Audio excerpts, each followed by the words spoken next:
And I think probably it's only now I look back and I do appreciate how good my manager was at the time. And a few reasons really. I mean, first of all, she was very, very empathetic.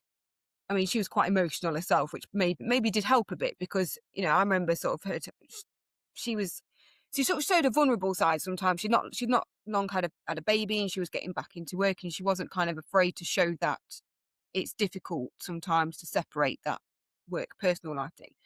But she was good because I remember saying to me, I want you to get the most out of working here. Because you did get different benefits there. But I remember her saying, I want you to get the most out of this. I want you to, enjoy working here, but I also want this to work for you as well. And that was quite a rare thing, I think.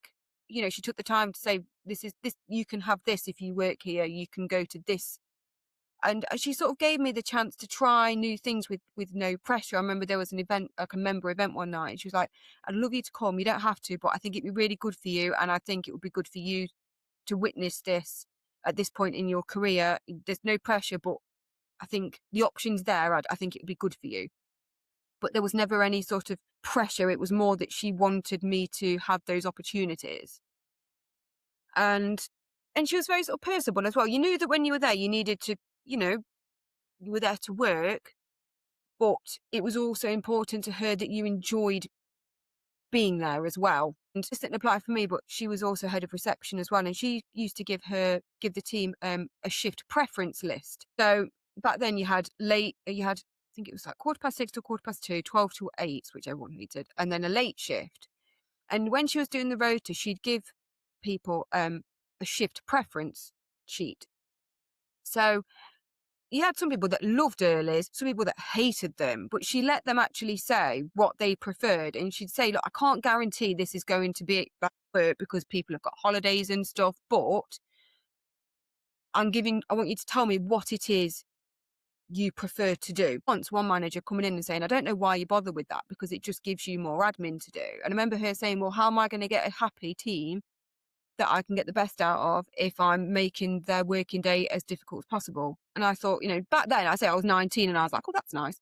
But now I'm 41. I look back and think, well, actually that was, yes, it did mean more work for her, but she recognised the fact that she was going to have a happier team if they weren't doing shifts that they really hated all the time.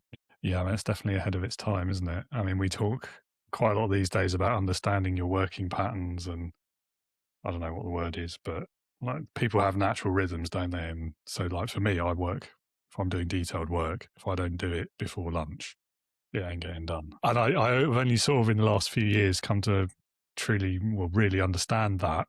And then I guess working for myself gives me the control to be able to actually leverage that and do the best with it. I never heard that before in past career. Nobody ever even thought about that. I'd certainly never Yeah. had a manager ask me that question. And I that mean, that's was amazing. 20 years ago as well. Over 20 years. No, 22. Oh my God, 22 years ago.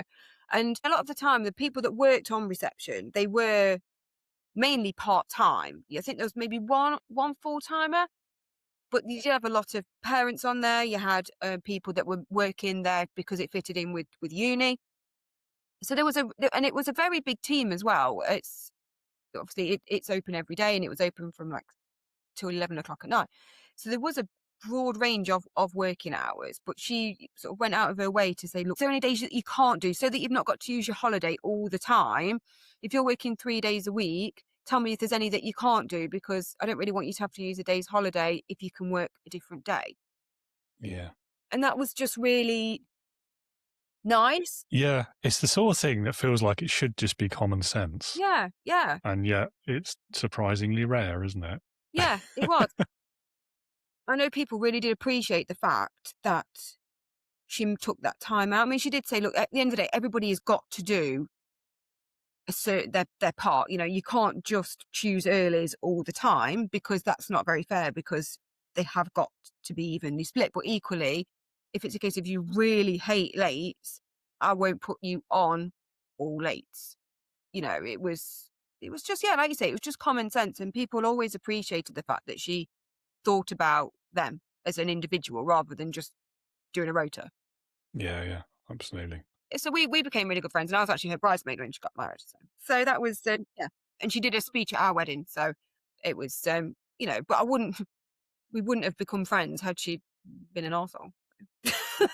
No, well, I'd hope not. Yeah. No. But no, so I mean, for me, that was and that's maybe with hindsight, I appreciate that more than I did at the time Mm, because I was yeah. young and had no comparison. But having worked for different people since, you do think, wow, Jane was a legend.